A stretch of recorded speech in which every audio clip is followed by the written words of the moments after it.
ሰላም ጤና ይስጥልን። የአፓርት ቱቶሪያል ቤተሰቦች እንደምን አላችሁ? ሰላማችሁ ብዝት ይበልልኝ። ዛሬ ደግሞ እንደነዚህ አይነት የእርድ ሳሙናዎችን አብረን እንሰራለን። ስለዚህ ቪዲዮውን እስከ መጨረሻው ድረስ ተከታተሉኝ። የእርድ ሳሙና ለመስራት ሁለት ግብአቶች ብቻ በቂ ናቸው። የመጀመሪያው ሶፕ ቤዝ ነው። ሁለተኛው ደግሞ እርድ ነው ማለት ነው። እነዚህን ግብአቶች ተጠቅመን በቤታችን ማዘጋጀት እንችላለን። ይህ ሳሙና ሶፕ ቤዝ ይባላል ማለት ነው።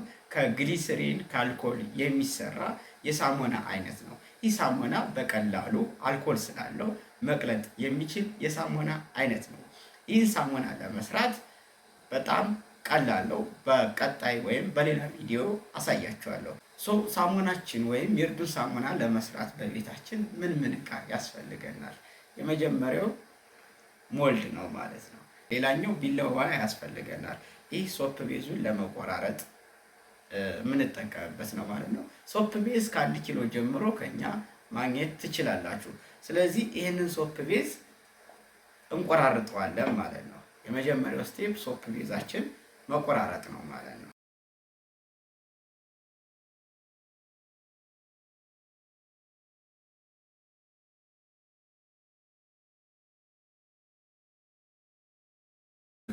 እዚህ ጋር እንደምታዩት የሳሙና ቤዙን ወይም ሶፕ ቤዙን ቆራርጬዋለሁ ማለት ነው። ቀጣዩ ስቴፕ የሚሆነው ይህንን ሶፕ ቤዝ ማቅለጥ ነው ማለት ነው። ስለዚህ ዳብል ቦይለር ሜትድን እንጠቀማለን ማለት ነው። ስለዚህ ይህን የቆራረጥን ሶፕ ቤዝ ከፈላ ውሃ ላይ እንጨምረዋለን ማለት ነው። ስለዚህ ይሄ እስኪሟሟ ድረስ እንጠብቃለን ማለት ነው። በጣም ቀላል ሜትድ ነው። ይሄ ሶፕ ቤዝ እስኪቀልጥ ድረስ መጠበቅ ነው። ከዚህ ጋር እንደምታዩት የሳሙና ቤዙ እየቀለጠ ነው። ነገር ግን እስከ መጨረሻ ሲቀልጥ ወይም ውሃ እስኪሆን ድረስ እንጠብቃለን ማለት ነው።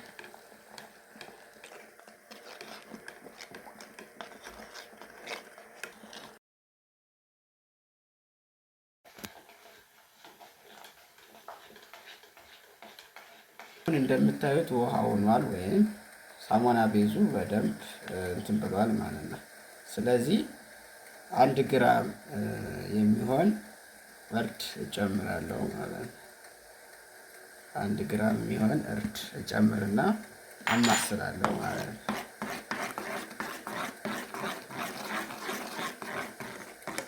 እዚህ ጋር እንደምታዩት እንደዚህ አይነት ይሆንልኛል ማለት ነው።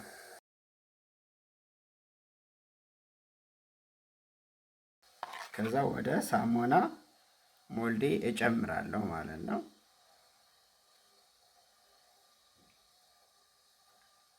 እያንዳንዳቸው ሞልዶቹ 50 ግራም ነው የሚይዙ ማለት ነው። ስለዚህ በዚህ መልኩ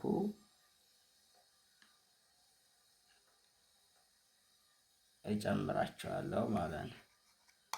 እጨምራቸውና ከዛ ከትንሽ ደቂቃ በኋላ ይደርቃል ማለት ነው። እርድ ሳሙናችን በዚህ ቀላል በሆነ መንገድ ሰርተናል ማለት ነው። እናንተ መጠቀም ትችላላችሁ። ሶፕ ቤዝ ማዘዝ ከፈለጋችሁ በ0917008218 ወይም በ0954454321 መደወል ትችላላችሁ።